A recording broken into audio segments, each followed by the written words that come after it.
सरकारों का बहुमत जाने की स्थिति में सदन के विपक्ष के सदस्य अविश्वास प्रस्ताव लेकर आते हैं। कई बार बड़े जन आंदोलन के समय प्रजा की भावना को प्रतिबिंबित करने के लिए अविश्वास के प्रस्ताव लेकर आते हैं। एक अविश्वास का प्रस्ताव ऐसा है जिसमें प्रधानमंत्री और मंत्रिमंडल के प्रति न जनता को अविश्वास है न सदन को अविश्वास है और ये विश्वास प्रस्ताव लेकर आए। माननीय अध्यक्ष जी, आज विपक्ष के सदस्य श्री गौरव गोगोई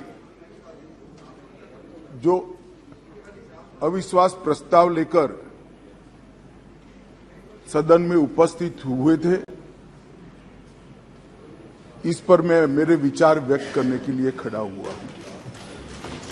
माननीय अध्यक्ष जी, भारतीय संविधान के अनुच्छेद 75 में कहा गया है कि मंत्रिपरिषद लोकसभा के प्रति जवाबदेह है। इसलिए इसी अनुच्छेद 75 को प्रतिबंधित करने के लिए लोकसभा के नियम 198(1) से 198(5) तक मंत्रिपरिषद में अविश्वास का प्रस्ताव रखने की प्रक्रिया नियत की गई है। माननीय अध्यक्ष जी, जब से आजाद हुए तब से 27 अविश्वास प्रस्ताव और 11 विश्वास प्रस्ताव इस सदन में प्रस्तुत हुए।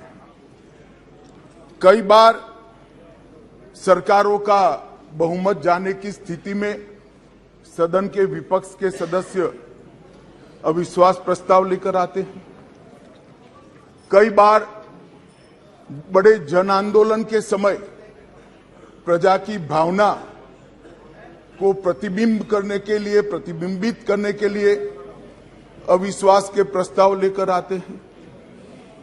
एक अविश्वास का प्रस्ताव ऐसा है जिसमें प्रधानमंत्री और मंत्रिमंडल के प्रति न जनता को अविश्वास है न सदन को अविश्वास है और ये विश्वास प्रस्ताव लेकर आए।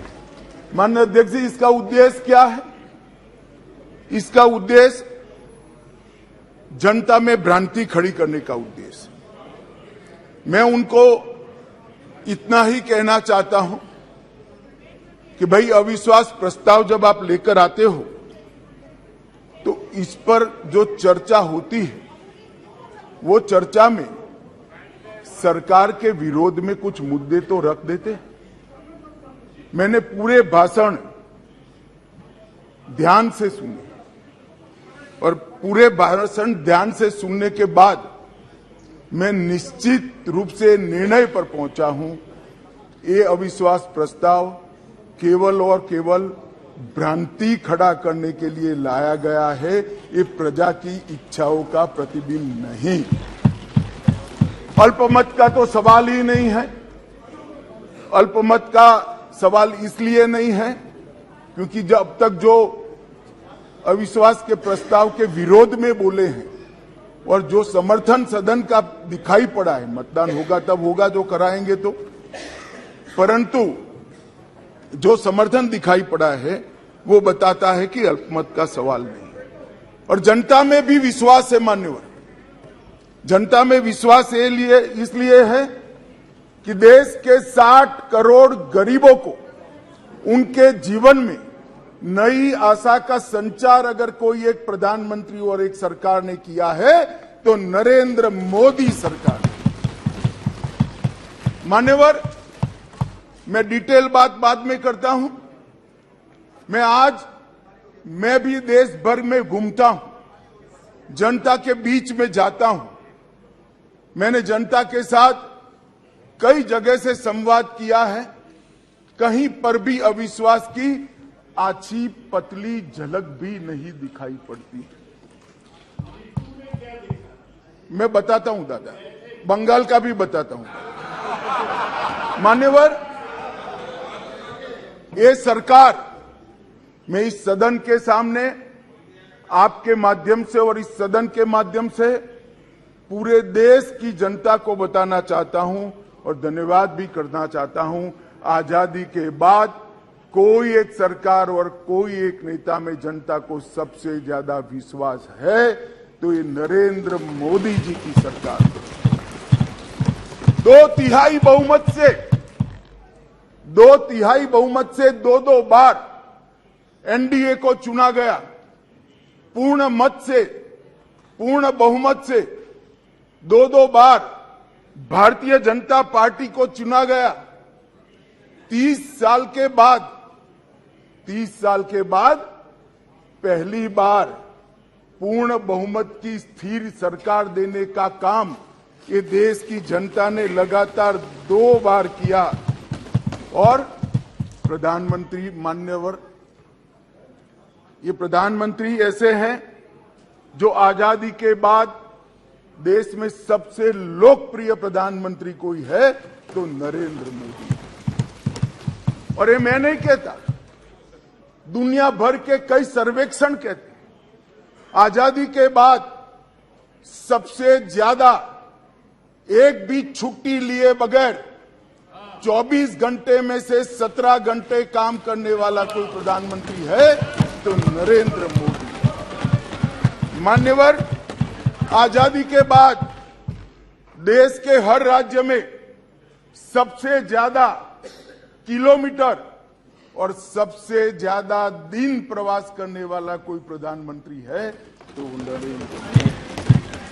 मान्यवर, कोई सरकारें कई सालों तक चलती है, कांग्रेस पार्टी की सरकार 35 साल तक अक्षुण्ण रूप से चली, कई सालों तक चलते हैं। तब 2, 3, 4 निर्णय ऐसे होते हैं जिसको युगों तक याद किया जाता है। मान्यवर, नरेंद्र मोदी सरकार 9 साल हुए, 9 साल में 50 से ज्यादा फैसले ऐसे हैं जो युगांतकारी फैसले हैं, जो इतिहास के अंदर स्वर्ण अक्षरों से मंडित। मान्यवर, आज 9 अगस्त का दिन है। 9 अगस्त के दिन महात्मा गांधी ने हमारे आजादी के आंदोलन के एक नए अध्याय की शुरुआत की थी। उन्होंने नारा दिया था, अंग्रेजों भारत छोड़ो, क्विट इंडिया का नारा दिया था। मोदी जी ने ये 9 साल के अंदर 2014 से 2023 में लगभग 9.5 साल में एक नए प्रकार का राजनीतिक युग का शुरुआत किया है। मान्यवर, लगभग 30 साल से इस देश की राजनीति भ्रष्टाचार, परिवारवाद और तुष्टीकरण के नासूर से ग्रसित रही। सारे के सारे जनादेश, कोई भी चुनावी विजय पराजय के आंकड़ों के एनालिसिस करने वाले पंडित सारे जय पराजय को देख ले। मोदी जी के 2014 के विजय के पहले सारे जय पराजय या तो भ्रष्टाचार से प्रभावित थे, भ्रष्टाचार किया इसको हटाने के लिए आए, या तो परिवारवाद से प्रभावित थे, परिवारवाद के पीछे जातिवाद का एक अनवरत संतान भी होता है, और तुष्टीकरण से प्रभावित जनादेश थे। भारतीय लोकतंत्र को ये 3 नासूरों ने घेर लिया था।